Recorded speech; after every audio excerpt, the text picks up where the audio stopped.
I, Vegeta, the Prince of all Saiyans, hereby command that you do not listen or subscribe to the Dragon Ball 4 Life podcast. Whatever you do, would you defy royalty?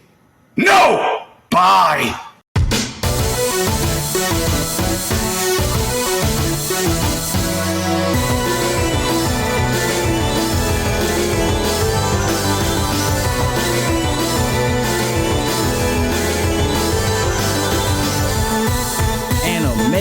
We have your attention, please, and welcome to another episode of Dragon Ball 4 Life, where you come for the content, but you stay for the culture. And Trav, it's Friday.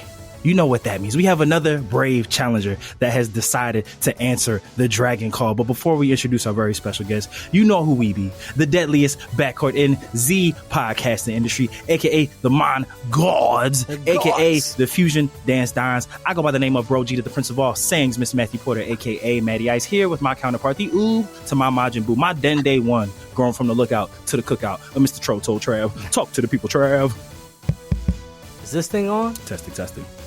Because like I'm saying, I say this with pride. And Lord Beers knows I ain't a cheater. So that's why I stay with one woman like Vegeta. And we are back for another Dragon Call. Mr. Porter. Yes, sir. Who is going to be answering today's call? So growing up, we were always taught, you don't mess with Texas, and a more known, a little bit lesser known, but equally as important is you don't play games with Florida Maine. But ladies and gentlemen, it is my pleasure to let you know that in the year of 2024, we can not only play games with the Florida Maine, but we can do it with such regal command, the same as a shogun from feudal era Japan, an era that we are united by and never divided. Ladies and gentlemen, we have the one, the only, representing Florida Shogun, the new hottest esports team on the network. Double entendre, don't ask me how. Michael, how you feeling today, brother? Snaps all around for my boy. I'm feeling pretty great. Definitely excited to get this going. Yeah, man. I've seen the pod before. Obviously, my esports team and brand is tied right into anime, and Dragon Ball Z. Of course, it's not like I've been playing Sparking Zero nonstop, but hey, there. That's all I expect, y'all, right? So if we gotta run some hands later, hey, look, say less. Drop the gamer tags, baby. Drop the gamer tags. So, Michael, typically when we bring on a guest, we do always want to start with their nerd origin story, but we are here to promote your brand. So, as much as we're gonna get to you and your individual and the team and how you guys all came to be, but let's start with the nerd origin story of Florida Shogun. How did you guys form this collective to take over the e-gaming world? Oh, okay. So that if you're talking about Shogun, the brand, right? There's Mike's / Black's Diamonds origin story, right? And then you have the esports section of it. I guess it really crosses over in the fact that Florida Shogun were originally the South Carolina Phantoms, right? As a subsect of Ultimate Endgamers League. So although we are an esports team that is taking over, we are one of 12 esports teams that's taking over under the conglomerate of the Ultimate Endgamers League, right? Where gamers go pro. That's what we do. We bring casual competitive gaming to light across multiple different genres, right? So we're talking fighters, shooters, sports, strategy, and racers, right? So 33 different titles. We play them all within a 4-hour time span. And my origin story really came in because my best friend pretty much helped start this whole thing, right? He's not the owner per se, but he was right there in the trenches grinding. So I saw this whole thing go from, 4 teams that, hey, maybe we can get 5, maybe we can get 3 people team to compete to where we're at 12 teams now and, over 250 players who are all currently competing for $1 million. So you automatically piqued my interest with something you just said. So you said it's 33 titles that you play over the span of 4 hours. Is it like gauntlet style? Like you play a competition and move on to the next game? You guys just keep going till you hit 33? So it's spun by a randomized wheel, right? So that's crazy. On the wheel, it's completely random. So all those games, you don't know what's going to pop up next. And it's also, we play by UEL's rule, not quote unquote competitive rules, right? Because we set the rules for the way we play completely different. So having one match take an hour would defeat the whole purpose, right?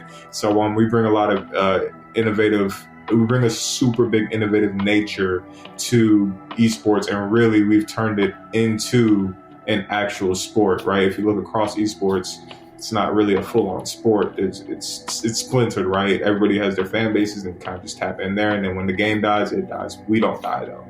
The games fight to be on our wheel. We don't fight to play the games because they change every season, right? So essentially the way it works, it's that randomized wheel. Like I said, it'll spin. Let's just say 2K comes up. 2K is 4v4. I have a team of up to 7. You guys have a team of up to 7. And 2K rolled. It's the first game. I'm going to send in my best 4 for 2K. And you're going to send in your best 4 for 2K. And we're going to duke it out. And whoever wins gets a point on the big board. Next game rules. Let's say it's FC. That's the way we play. It's 2v2. We play Volta style, 2v2. So now I have to send in my next best 2 players out of my remaining 3. And I can't use any of my other players until they come out of rotation. The challenge comes from that is, well, what if my remaining 3 really aren't good at FIFA or FC, I should say. Yeah. They just play 2K. They're my sports guys. Mm-hmm. Well, now I got to go rely on my racer who may or may not have touched the game. And that's the beauty of the league. We find a way to make, to highlight individual gamer skills and the ability to pick up on all sorts of different titles. They say the average gamer plays 33 games a year, right? 33 different games a year is the average gamer. So that's the whole idea. Shout out to Titus, the CEO of the whole thing, right? So that's fire. You're like a GM coach when it comes to that. Like you kind of got to really delegate. Yeah, I mean, I'm actually a team owner. So I started off coaching. Talk your shit, King. Yeah. Well, I worked my way up to it, right? So, obviously, I invested heavily into the league and in a team because I believe in what we're doing. I've seen it grow. I've seen the prize pool grow every season, right? From 1,000 to 10,000 to 1,000 to 10,014 or something like that. 20, 40, 100. Now we're at 1 million, right? That's this season, and all we're moving forward. So. I started off coaching and GMing, right? It's actually funny. A lot of, I think they see it now. They're like, yo, why don't you play? And I'm like, well, when I came in, I was like, I saw how hard my boy had to grind to get good at all of these games. And I was just like, bro, it's not that I don't want to grind, but in order for me to do that, I have to set aside just about everything that I was working on at the time. So I was like, hey, I'm going to pop in here. I'll coach the first game. I was like, man, I had no idea what I was doing. I was like, all right, see what happens. The coach sets the rotations, make sure the lineup is put in properly, make sure your team is setting up, because when you move from game to game to game, it really highlights the agility of the individual athletes, right? Because that's what these gamers are. They're athletes. You know what I mean? It's not just one game, one setup, and then you do it. We have our own way of doing it. And that's how I started, was really as a coach and GM. I did end up playing for a season just because I kind of had to, but who knows what the future may hold. I may or may not touch the sticks again, right? Some would say I'm not that good. He said put my jersey up in the rafters. Okay. I will just say I'm not that good. We'll go with that. Hey, you never know with Spark Zero. You might have to dust off the controllers and make your return. Look, bro. Hey, well, I'm just letting you know. I already told you to run it. You can run it. You can find out how bad I really am. Wink, wink.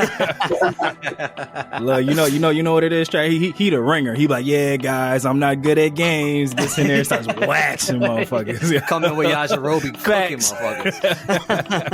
Hey, bro, he's got the sensu bean. What you mean? I mean, I don't know that. My bad. I don't know what. He said, Yajirobe, who's that? He said, I already had dinner, but thanks for asking. So with the 33 titles, when like pre-competition time, do they let you know like what games are part of the 33, or is it just like, oh, when you get there, you find out? No, so it's a game list that goes out every season, right? We do a big wheel reveal. It's an event, so it's a set list of games, and then the team is practicing the games throughout the season. Right, so that you're practicing a set amount of games, but the funny thing is your team could end up not playing a game because the wheel's randomized. So you might have spent 10, 20 hours practicing one game, and rarely does it happen. But your team might have never played it that season. because you just don't know what's going to spin that day, right? So Yeah. that's so you know what games in theory, but you really don't know what's going to roll or when it's going to roll. If you did, then it would change the whole strategy aspect, right? Because it's like sometimes you want to risk using your top player, but you know that he's also your top player in multiple categories. You might not have the backup in those other categories. Maybe you can get away with winning that game without putting the top player in. So if you knew exactly what was going to roll and when it was going to roll, then you would just know, okay, I'm just going to put the rotation in this way, and boom, that's it. Yeah. Have you ever come across a time where you had a player really advocate to play for a game, but from a strategic lens, you're like, I need you for, I can't use you just So now. you got to be my anchor. Right. Oh, it happens all the time. It happens all the time. I don't know if you guys are familiar with the FGC at all, but I have, by God's grace, we were able to get in contact with top 5, not just fighter, but in one fighting game, right? But top 5 fighter, I would say, in the world in terms of being versatile. So he plays for my team, and you think like, boom, like let me throw him in for every fighter, but he's also good at these other games. So it's like you want to throw him in for these other games, but if depending on where the skill sets lie, you know what I mean? It happens all the time. Players advocate, they're like, yo, let me go in for this, I'm going for this. And I'm like, bro, I need you for this. Or I can't put you in because it would knock you out of rotation for possibly 2 games, depending on what we got left on the wheel. So the strategy in that, you do see the wheel when it spins. So you might know, hey, like, we don't have that many 5v5 games, or you might be out of rotation, right? Because on rotation, you kind of get a reset. And if you have like an anchor player, so that player will go in, and then they're also available for the next game. So if you use them too quickly before you go through the rest of the lineup, they're not available. So yeah, absolutely. You get players all the time. You're like, bro, I know you're nice, but we got to trust on number 2 or number 3 here. Or maybe She got me hyped, yo. I ain't even in it. Like, yeah. We might even throw the game, to be honest, like just to make sure he's available for more of the other games. You're like, yo, we're up, right? We could use this win. But but sometimes that's really where the coaching decisions come. You want more of the guarantee, or do you want, it really just depends on what you're looking for and the time during the match. It's similar to basketball, football, right? You're not gonna call Jaden Daniels Hail Mary for the first play of the game. You're really not gonna do it, right? So I mean, if it happens the way it happened again, then you might get them points on the board. You might get somebody prematurely celebrating. I was, because obviously we're from Philly, Mike. So it's like, standing wise, I was sick that the Bears lost that damn game. I was so sick. My team's based out of Florida, but Commander/Redskins all day, baby. So we having a good time. All right, so we always talk about the range here on DB4L podcast. Since me and Trav are also avid sports fans, so as a Commanders Redskins fans, me and Trav say all the time, I fucked with the Washington football team name. Like, I thought that shit was cool. That shit was unique. Like, it wasn't no other brand like that. Are you pro or thumbs up, thumbs down the name Commanders? No, I'm thumbs down. But when you win, it don't matter, right? I was all for the Red Wolves. It just made so much sense. It made so much sense, right? Red Wolves, you howl, you call it the Den, you call us the pound. It just made sense. At the time, Sam Howell was the quarterback. Boom. But hey, that's neither here nor there. That's in the past, right? Bad ownership. That's something that I aim not to be from my team, right? You learn your life lessons from failures. So. Yeah, I remember when they were like casting the vote to move away from the football team, and I remember like Red Wolves, Commanders, and I was like, "There's no way." I thought Commanders was just thrown in there just to give an option, like just some despair, just like we'll just give them 4 choices like, for equality, and then that went 1. I was like, "How, Sway? I need answers." Yeah. Or I was like, nobody voted for that. That was ownership. Yeah. Ownership was like, we'll be the Commanders. I didn't. I filled out the survey. I don't know any Commanders fans that like voted for that. Like everybody that I've ever come across was like, yeah, I didn't pick that name. I'm like, yo, all the fans are saying they didn't pick that name. Like, you see what happens once you get Dan Snyder out of there. They go back to success. It was the Patrick Ewing frozen envelope NBA draft scandal, bro. They're like, we're gonna pick it out of a hat. Right. The voting's too close. We're gonna pick it out of a hat. But on the topic of organizational registration, so I feel like all of us who are a casually competitive game, I love that phrase, by the way. That might be the name of this episode. We usually all start with setting up like tournaments amongst our friends. I feel like everybody ran the Smash Bros tournaments. Everybody ran the Mario Kart Double Dash tournaments. So for the gamers out there listening to this episode who want to take this from being just like a hobby to getting into esports game, like how would one like actively transition into like doing this as a profession, as an athlete? Yeah, so like I said, it runs just like a sport, right? So we have a draft. The draft is free to register. You can find at UEL Esports across all socials, right? You can also type it into the browser. That should be the website as well. I can get more direct information on that. I should have had that one. And then we also have, of course, my entity, Florida Shogun. If you follow us, we have our own Twitch channel, Florida Shogun. We've had some pretty dope interviews ourselves. We got some really cool guests coming up. We've had dudes who have been up there who have done animations for Fortnite skins. So really, if you're looking to join the league, you start by following us on all our socials, right? Each one of our socials usually has a link directly to the website and the draft registration for season 10, which is the one that would be coming up. And then you just register for the draft. And you can really, it is a LAN, right? Right now we are we actually do have hubs in, for sure, New York, for sure, Atlanta, the Atlanta area. And then we have a few more that we're expanding out. We're in Africa. So, these hubs are going to be extensions, right? The ultimate goal of the league at some point is to have us all flying out, making money, doing what we love to do, which is game, right? And be part of esports, or sports and then gaming, right? Combine it. So that's the ultimate goal. So you join it, but right now everything is LAN, located out of essentially Fredericksburg, Virginia. But keep it posted. Like, we do have players who travel. Like I said, the top 5 dude, because of the salary that we are pushing out for players, right? He's able to fly out from Vegas and make every game, right? Just because of his tiered spot, right? So, when we got that tier 1 spot for all the gamers, you can make up to 100,000 a year doing this, right? So obviously you got to be nice for that tier 1, but that's the whole goal, right? That's something that we're trying to bring. And as someone who is, just brand new to esports in general, so for the draft, and I'm looking at it from a sports lens, how are the top prospects determined in terms of when you start to, build out these teams? I'll tell you right now, it's all part of the process. It's the same thing, right? All the teams, you have people dedicated to certain things. So it's the same thing. They get entered into the list. Owners and GMs get access to the list, and then we start hitting those people up, talking to them, playing with them, seeing what they're good at, seeing what your team needs, right? What your team doesn't need, players that may or may not be useful for you, that type of thing. So it runs pretty much like a scout. And then we also run a combine, right? So that we use the combine to scout and really see what players are on, more or less, right? Okay, well, the way we run our combines is not necessarily specifically for the games. Like, obviously, if you're nice at FC, that's great, but FC might not be on the wheel next season, right? Or Madden might not be on the wheel. So, it's more so we'll run, aptitude tests. So it's more so skill-based. So testing your reaction time. I guess reflexes are the same thing. Your decision-making. How quickly can you learn a combo, right? Let's say we put you on Dragon Ball Fighters. Here, learn this combo.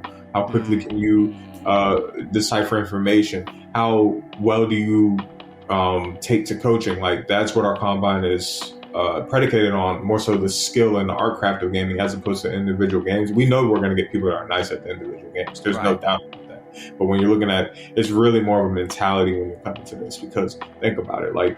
For instance, now I got a question for y'all. What's y'all's favorite genre of game to play? For me, my favorite genre is MMOs, RPGs, just because I don't have much time to game, and when I do, I just kind of like to decompress and just venture off, do side quests, main quests, just be in my own world. Right. Yeah, definitely. Yeah. It's the same with that, RPGs, MMOs, shooter RPGs. A good story mode, but top tier, bro. Top tier. I'm locked in. And it's the same with trying, with online play. I had an era. If y'all remember PlanetSide 2, I was addicted to that online, but then the servers kind of cleared out and everybody just started doing other things. But a good story mode is definitely where I go to. That's my lean in for sure. So it's funny. I also love RPGs, right? And there's players in the league that do as well. But when you got that many games to lab, it kind of gets tough to play them. But the reason why I was bringing that up is because now imagine that's more or less taken away from you because you're already good at that. And we're like, yo, I need you to pick up racers because I see you have the aptitude to pick them up. Even though you don't enjoy it, for the sake of the team winning and putting money in your pocket, more money in the team's pocket and competitive spirit, right? I need you to pick up racers for about, pretty much the whole season. I need to see you progress. It gets really hard to sit there and like lab something that you're not in love with. And that's the real challenge that we present. That's why where's your focus? How much time on task can you spend? What can you do? Right. So like and the best ones, they just do it. They get it. It's just like life, right? Like, hey, I might not want to go to the gym. I might not want to eat right. I might not want to drive to work. I might not want to have to study to make a little bit more money. But guess what? You just do if you want certain results. And that's what it is. It's a mindset, right? Like people with championship mindsets translate to whatever it is that they're doing, even if they might not be the most skilled in it.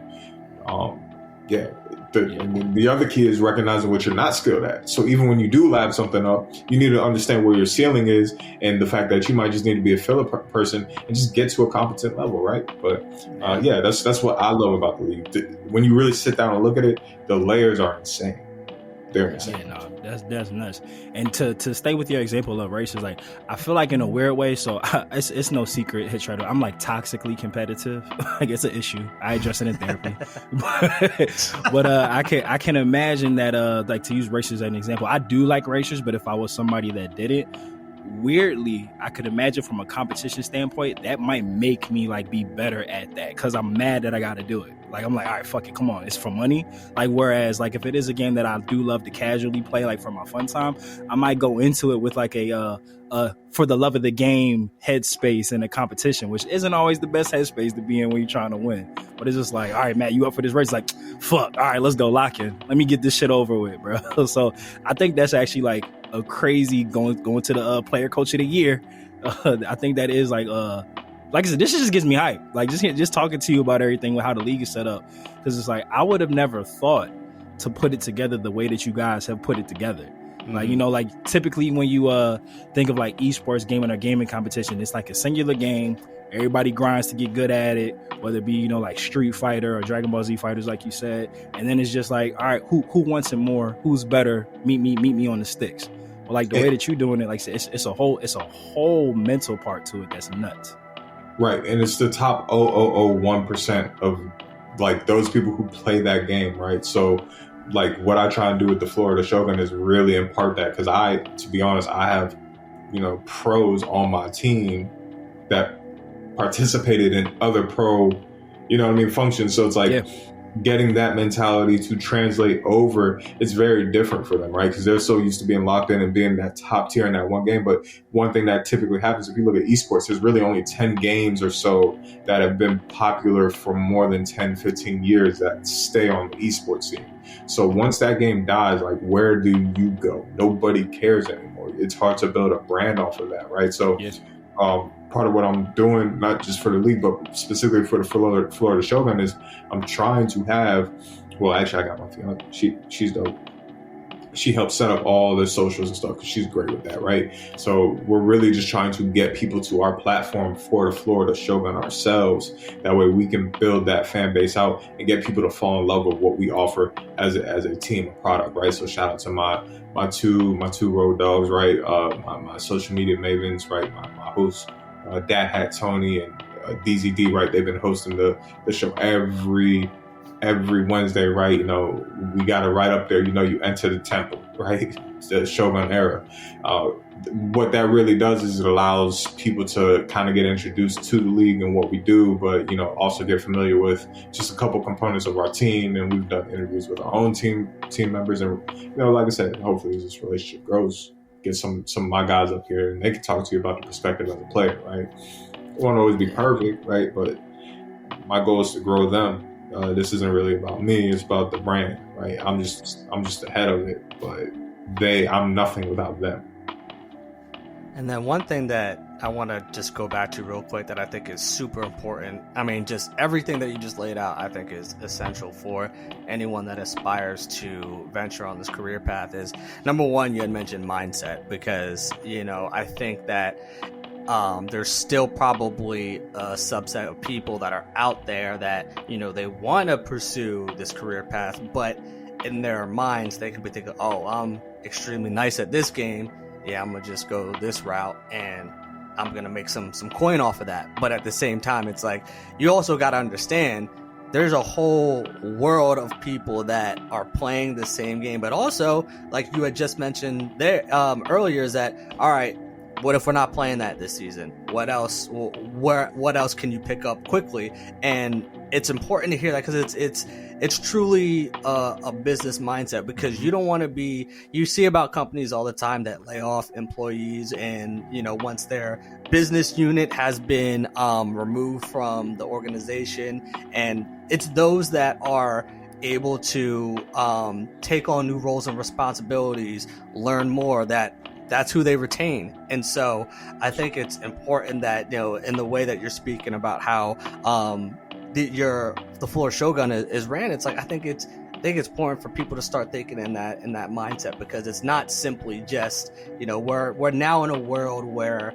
a lot of our so-called hobbies that our parents would call it are now like, no, we can turn these into full-fledged careers that are attainable. And so, you know, I just wanted to highlight that, because I do think that, you know, you're speaking to a lot of people that maybe might be misguided or need just an additional way to think about it, to truly actually put in the time and effort to take that next step in their career, if that's what they truly want to pursue.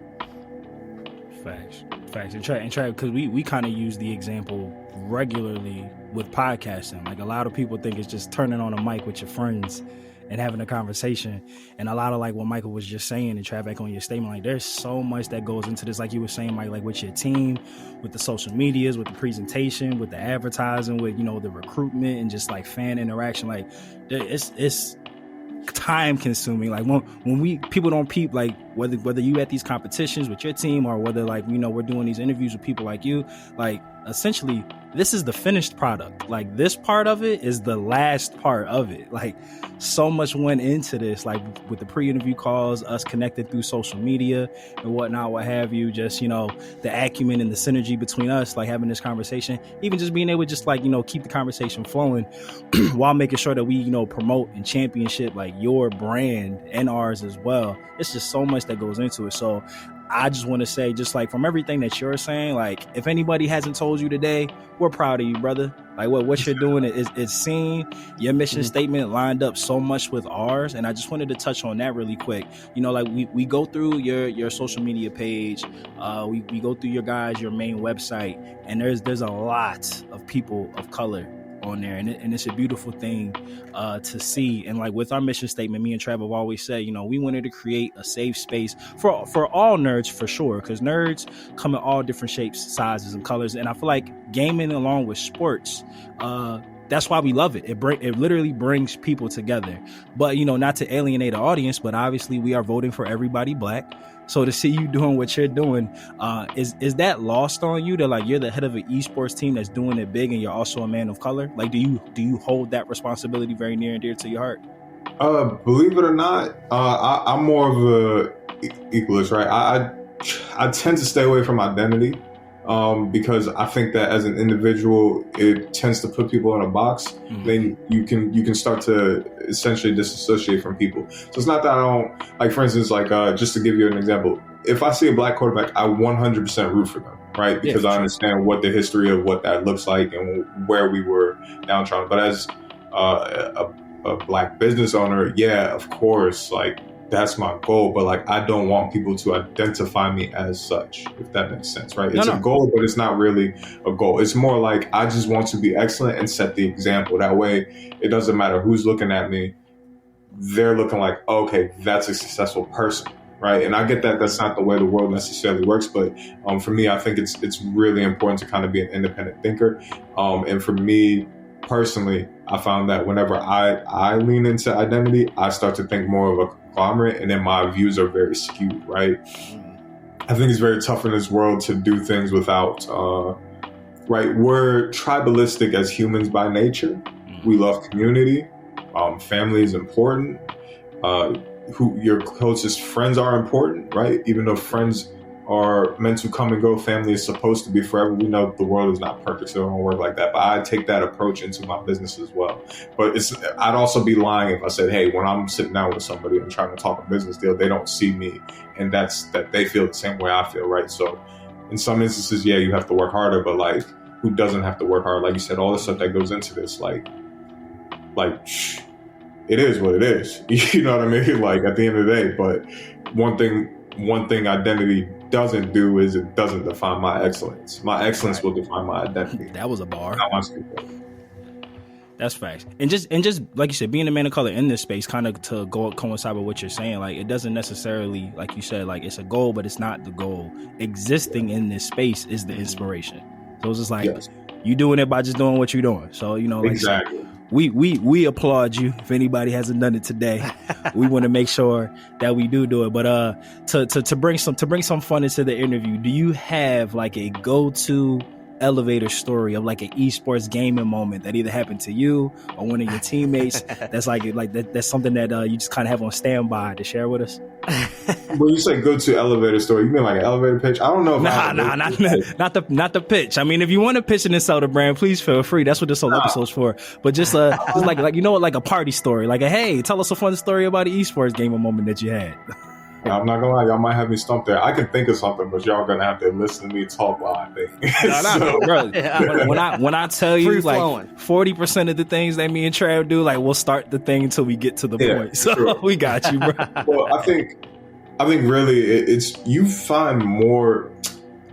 It's like in practice, right? You find the funnier things throughout practice. I think, right? So for me, like when the team's practicing, you get the wildest types of conversations. I think in match, something I can point to is probably just the energy, right? I think the party story of energy, because sometimes even when you're getting whooped, it's funny. You could be the loudest one while you're getting whooped, but at the same time, like when you're winning, you can talk that talk, and that's what I really like. So I think some of the funniest things happen. I'll point out one story. So my brother participates in the league, and he had not touched some of the games, so he went in for Dead by Daylight, and essentially was going up against another kid, and he had not practiced this game, but he was taking in instructions, and he essentially had to just hide from the dude, right? And it was a game. No, it was Friday the 13th. And that game is hard to hide and win.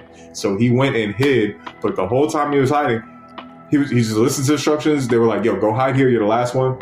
But he was talking so much junk to the killer on the other side. And you could see him visibly get frustrated. He was just sitting there, he's like, you know I don't play this, right? he's like wait till I learn the control. He's like or just wait. This is really sad. You know that, right? Like I'm out here outsmarting you, bro. I am him. I'm him. I don't know who you are, but you play this. I don't. He's like, I'm right here. Yeah, and he would literally mess with him. He's like, I'm literally right here. I'm right here. Come get me. And it threw him off. And it ended up being a W. And I was just sitting there. I was like, my brother?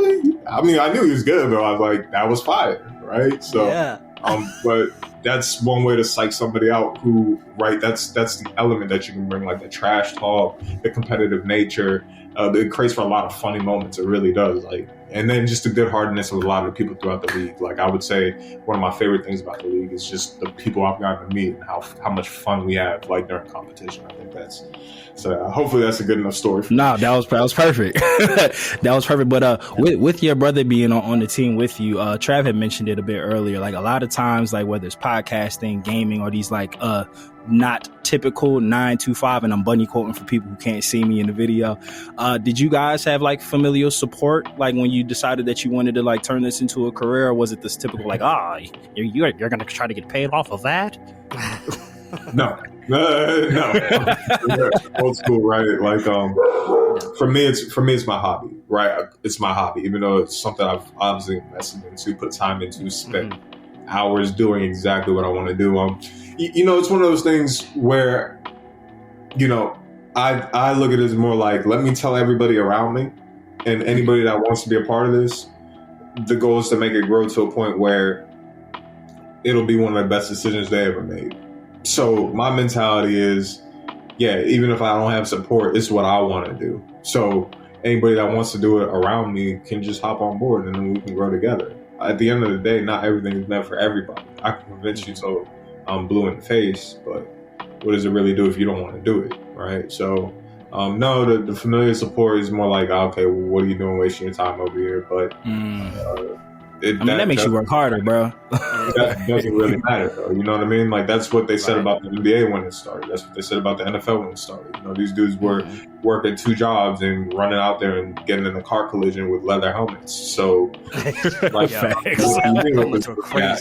we're building something that is going to stand the test of time, right? So I might be, you know, maybe it's 5 years down the line, maybe it's next year, maybe it's this year. Well, it's looking like it's going to be this year, to be honest. But, you know, the goal is to make this available for the casual person, right? We want your mom to actually be entertained by watching these games.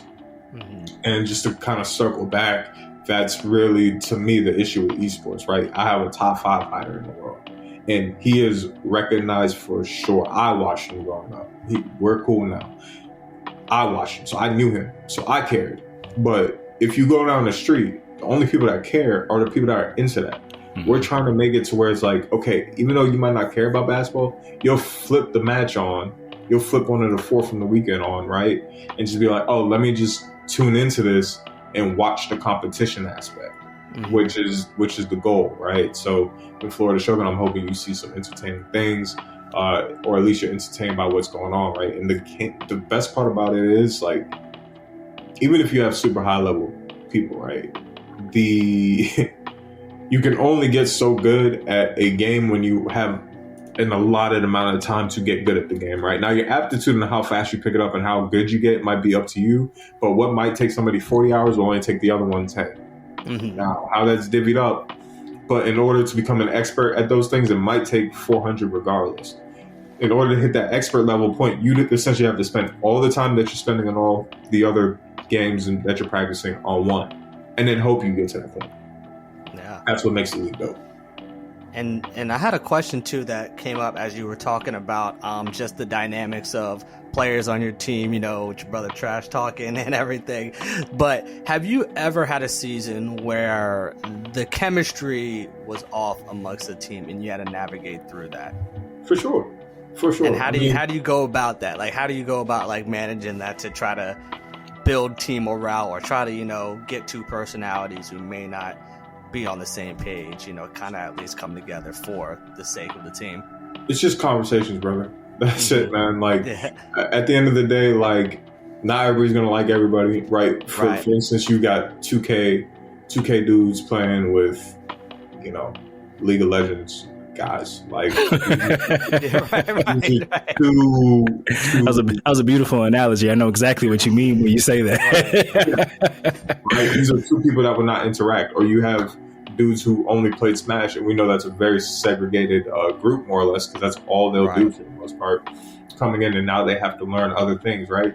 So it's like, if the chemistry is, it's just like running a regular basketball team. I know y'all played sports or something, and it's like, yo, I really don't like Buddy, but, you know, he gives us a really good chance to win, and he's good at what he does, right? In between, man, we're not going out to get ice cream. We're not going out for no dinner, bro. Like, he's not fun to be around, right? But as long as you understand there's a common goal at place, and the team is genuinely cheering each other on, and they can set aside whatever personal issues they have, like, the environment I try to push is one where you cheer the person on regardless of how you feel about the person, because at the end of the day, when the team wins, you win. That's my mentality. The team wins, you win. So if you're here for you to win, you, then it might not work out. But if you leads to team wins and our chemistry is good, then it's fine. But that happens all the time, man. Like, people request trades, you know, they want to be dropped from the team, they don't like leadership. That's normal. As it should be, right? If you feel like working somewhere, you're gonna raise a little bit of a ruckus, right? And it might not be the individual person. You might just not like. Maybe you just want to go somewhere else. Everybody's human. So for me, might not be for you.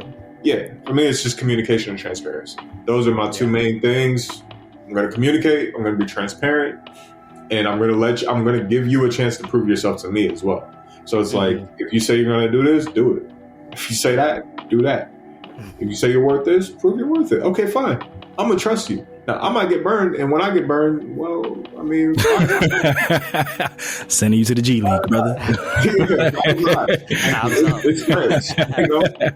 So just don't burn me. Let's keep the temperature cool. That's it. Big facts. Are you able to like disassociate from gaming and like do it for fun? Because you like do it so often and so frequently, like from a GM player standpoint. Are you able to like disconnect and still like have fun playing games? Yes, you actually said something earlier that I wanted to touch on. You said you're toxically competitive. Yeah, it's pretty bad. Now tell me right now. I got a question for you. I meant to throw this question back at you. Yeah. You want to talk about disassociating? What does that really mean? All right, so the backstory behind it. I have a cousin named Victor who he was that just good at everything, all the sports, all the video games, just good, like for no reason, like just the golden child. So like all through growing up, he would just beat me at everything, and it wasn't like humble beats. It was like he's the one that would talk shit, like just like how you were saying with your brother, like, yo, I'm not even good at this game. Come find me. Like that was him. And boy, did that give me a complex growing up. So like it just drove me. It's just like I don't know how to play shit for fun. Like it's like it's fun for me. Like the competition is the fun for me, but it's just like I get into it. It's not like casual. So like family game night, it's just like, yo, just tell me how to win. How do you win? Like games I don't play, how do you win? I don't need to know the ins and outs. Just how do you win? Like this is what it is. All right. I felt like that's exactly what it was. To me, there's no such thing as toxically competitive. It's either you want to be great or you don't. It sounds like you just want to be great. You speaking my language, brother. Move the toxicity out of that. The thing is, in order to be that great, you must sacrifice. Now that's where I guess it quote unquote gets toxic. But as we know, Jordan and LeBron, they sacrifice things. It is what it is. So when you say you're toxically competitive, I get what you're saying because you become consumed with it. But in essence, if you're doing something competitive, that's what you need. So even if you're not the best at it, you've at least maximized what you can do within that realm. And then you know to go and take that to something else. Being that competitive leads you to be competitive about life. Now, does there have to be a balance in which you make sure it doesn't affect your relationships? Absolutely. I would be naive to state otherwise. However, if you are that competitive, you should, in theory, be successful. Shit, you make me feel better about myself. Nigga, let's go. But you also have to be competitive enough to compete with yourself and understand where that is. You see what I'm saying? The people that let it take over don't know how to compete with themselves and actually like balance that out. They just let it go. If you do too much of one thing, it becomes a problem. Now that problem might spurn something great, i.e. Michael Jordan, but as we all know, he's not exactly the best person. At all. for his goal, it worked. And for his personality, it worked. It's that he wasn't a good person, but it's not like he was really that bad of a person. He just, I get what you're saying. You can't really relate to somebody like that because they're operating on such a high level. That he can't really relate to you because he's like, why are you not operating, or at least attempting to operate on this level? So I respect. That's facts. And it's like hearing you put it like that, it's definitely like a hamster wheel of a thing. Like you said, to be in that headspace of like, oh, I gotta win. And like you said, if you around a bunch of people who just like not necessarily are like unmotivated, but maybe not as motivated for you. Like it's kind of like both parties feel like they're alienated from the other. Because like the person who's like super competitive is just like, y'all ain't getting up and putting in the work that I'm putting in. And the other side is like, bro, relax. Like it's not that serious. Let me answer your question so I didn't forget about it. No, please. I can disassociate. It's really easy for me, man. Like it's gonna sound bad, but I'm just used to getting beat in games. So to me, I'm not, no, be honest. It doesn't mean I'm necessarily. Well, no, I am bad, but it doesn't mean I'm the. It doesn't mean that I'm not being competitive when it happens. No, I just understand that if I'm losing, it's my fault. You know what I mean? Like, facts. So that's facts. If I don't want to lose, I will do what I can to make sure it's no longer my fault. Now, if, like I said, if there's a cap on my physical skills, right? That's like me saying, well, if I'm losing to LeBron, it's my fault. Like, clearly I'm not 6'8" and I'm not going to beat him. Most people won't, right? There's some things that are just facts of life. However, like, I'm actually pretty competitive. I just understand how to take an L because I know that if I really don't want to take that L, I'll put the work in to make sure it's a W. So a lot of people take that to, you know what I mean? So for me, it's very easy to disassociate and make sure I'm gaming for fun, because if I'm really just going that ham on trying to get better, then that's just what I'm going to do. Yeah, you actually just said so, but look, only on DB4L can you have therapy sessions during the video game interview. But you actually just said something that I feel like is like a super galvanizing tool to use. Just like in the headspace of being competitive, like you just said, like with LeBron James, like obviously that's an outlier. He's a fucking freak. It's the GOAT. Like that is what it is. But like in a gaming situation or something like where you're kind of more on par, like I said, if you lose, like it's like you did something wrong. Like it's not that like, oh, this person like really just sunned me. Now if you get your ass whooped, you get your ass whooped. If it's like not close, then you just got to tip your head and get better. Exactly. Chalk it to the game and respect the praise be. Well, yeah, but in a situation just on some like if you are losing and it was a competitive situation, I usually can I can actually pinpoint the moment where I know I fumbled the bag. Like it's like, shit, yep, that was it. Mm-hmm. that was the moment that cost me the game right there. Won't let that happen again. That is a hyper useful tool. I never thought about it. Yeah, the other thing is, like, if they win or if you win, it's also your fault. So if you're both going for the same thing, somebody's gonna be a liar. I say that all the time. Yeah, two people can, somebody's gonna be a liar. Yeah, like that's what it comes down to, and that's why it's like, you know, for my team, it's like anytime I see us losing or something, it's like, if we had this or whatever, we had that. I'm like, well, really, if you boil it down to a nutshell, it's our fault. Even if you get messed over by the game, or the ref or whatever, right? If you get messed over by the ref, that's our fault for getting messed over by the ref, low key, because we could have put ourselves in a better position to where even if the ref messed us up, it doesn't matter because we were already so far ahead on the board or whatever or what have you, right? And it's not to say the other team isn't going to compete, but if we put ourselves at that level to where it's like those other games that we didn't drop, we were just winning them, then we could survive the ref screwing us over. We could survive him screwing us over 5 times. We're just better than that. The ref screwed us over and we still beat you. How about that? Right? That is also a possibility to me. So at the end of the day, yeah, it does suck. Like, don't get me wrong. Like, when we take a loss, like, I'm not happy about it. I'm just really calm. So my team thinks, oh, Mike's cool with it. Like, okay. You're like, nah. You think I'm cool with it? wait till we get back to the lab. I'm sitting back, I'm watching. I'm like, all right, you guys are going to do, you know your role, you know your responsibility. I know my role, I know my responsibility. So let's just do what we're supposed to do. And you have to take every loss as like a learning experience because, like you said, it's our fault that we lost. So what are the things that happen within that match that we can rectify the next time? So we're not sitting here trying to pull out excuses out the hat and be like, nah, this is no. We're gonna correct it and we're gonna get right the next time. Big facts. But Mike, you're in a position, full transparency before I ask you this question. It's a question that I'm not sure that I even know the answer to. So if you need a minute to think on it, please take all the time you need. But you are in a very unique position that you are an anime fan and an avid video gamer. So I gotta ask the question. Video game based animes are, I would say, probably one of the more polarizing types. You either love them or you hate them. Like you got like the dot hack sign Sword Art Online that was good for a little bit until it wasn't. Shangri-La Frontier, Shield Hero, all that stuff. What do you feel as somebody who is steeped in both sides of the content? Why do you feel like animes find it difficult to portray like the video gaming experience? Like I said, they either get it really right or they get it really wrong. Like what do you feel like the disconnect is there? Well, that's like saying, why don't animes work in live actions? Well, that's a question. That's a question that we've had posed before. Because you can draw your creativity. The storylines are the same between a regular person show and an anime, or they're really the same if you really think about it, right? Mm-hmm. It's all about how you spin it. So as it pertains to gaming itself, I just think the wrong studios get their hands on it, and I think they don't do a good job of representing the feel of what the anime is, right? So, for instance, if you look at like Sparking Zero came back out, like Budokai was a really good representation of Dragon Ball Z, right? Right.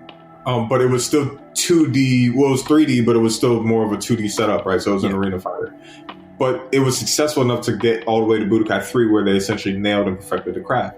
Then they said, okay, well, from a strictly fighting game standpoint, it's pretty balanced, right? This is a really good fighting game, but it's missing something of Dragon Ball Z's element.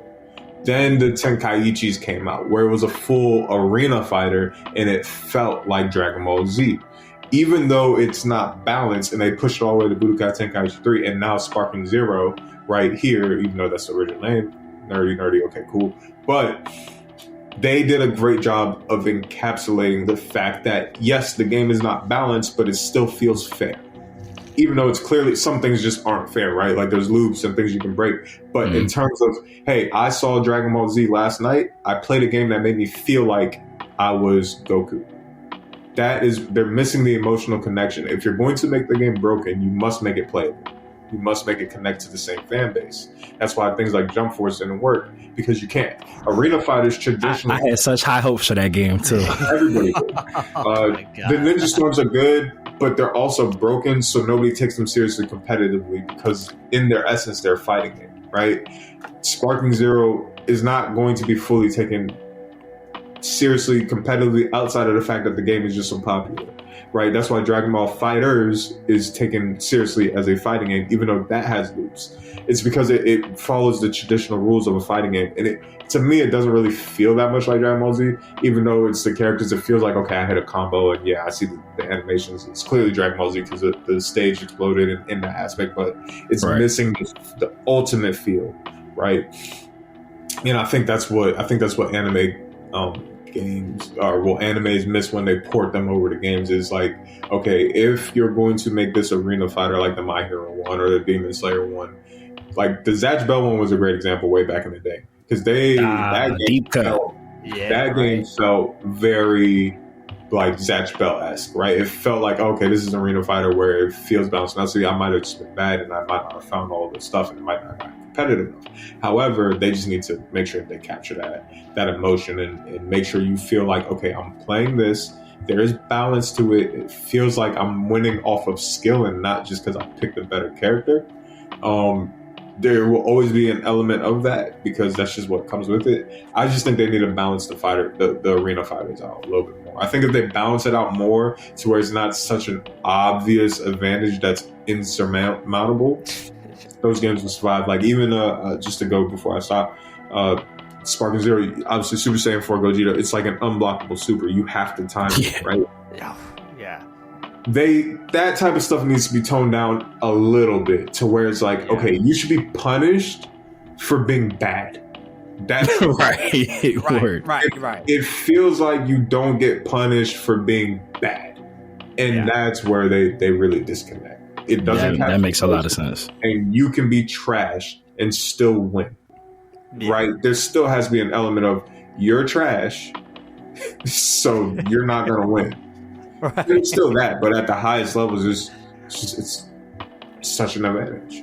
Yeah, nothing's more frustrating than going up against an OP character that is done by somebody has no business. Just mashing. Basically, if you guys had the same character and it was even, you'd beat them. And you know it. Oof.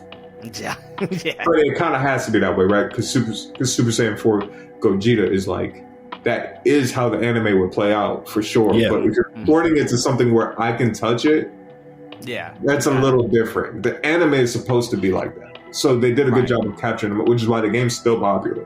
People are just going to complain about it and keep playing it. 1,000% going to bitch about it. And you know what? As soon as I get off this bitch, I'm going to go play. Guilty as charged. But like that's where they did a good job. They still make him beatable. It's just really hard to do. Mm-hmm.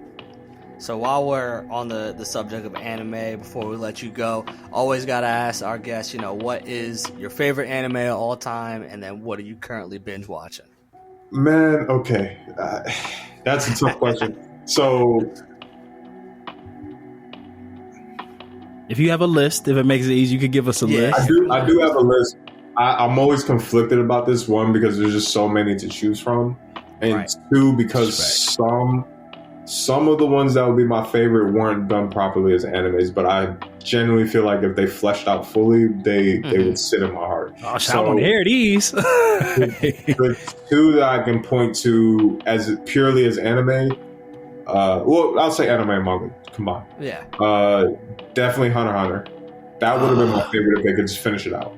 Like, you know what I mean? If I'm right there they didn't have the health issues, I think the story is basic, but the way they tell the story is phenomenal. I think the power system is in depth. I think it makes sense. I think it carries risk reward.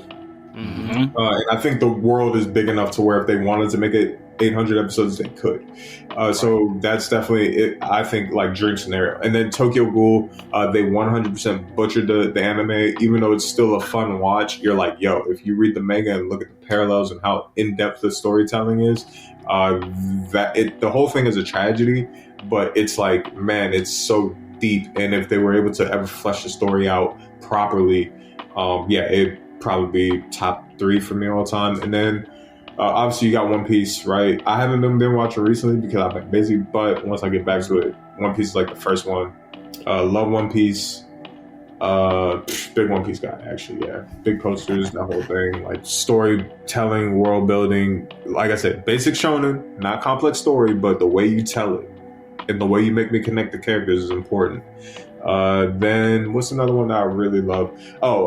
I wouldn't say it's a sleeper, but I think it's underrated as to how well they did it. Code Geass. Hey, shout out to Mikey, our producer. That's his number one all time. Yeah, our audio engineer. Lelouch is his guy. Yes. If you want to talk about, okay, maybe it wasn't like the best one, but like a flawless story, like name me the plot hole in the story, and then the premise is fire. Like you're essentially taking everything back with one measly power. I have one small gripe, like when they start introducing some of the other characters and them having powers. Okay, some of that was but overall, like perfect story, and it was crafted perfectly, right? Like the way it made sense, like him to like without spoiling it for anybody, just watch Code Geass. And then another one I could throw in there, just favorite. Obviously, DBZ doesn't count. That's the granddad. Like, God's here. Yeah, that doesn't count. Like, realistically, if Dragon Ball Z came out today, you'd be like, "Yo, this is trash." But like, for what it did, you can never replace it, right? It's, right. It's the first person to shoot a basketball. Like, clearly, it's not right. It's the same thing. Even though it is dope, it is. But like at the same time, it's, no. Listen, we totally after watching through Super, there were many moments where we're like, we're watching this off of the strength of our loyalty, the fandom. Yeah. What's another one? I guess Attack on Titan would be up there for me too. I know a lot of people don't like the ending, but I like the ending. I personally can't stand people who will be like, well, this whole journey was not good because I didn't like the way it ended. How do you end a great night? How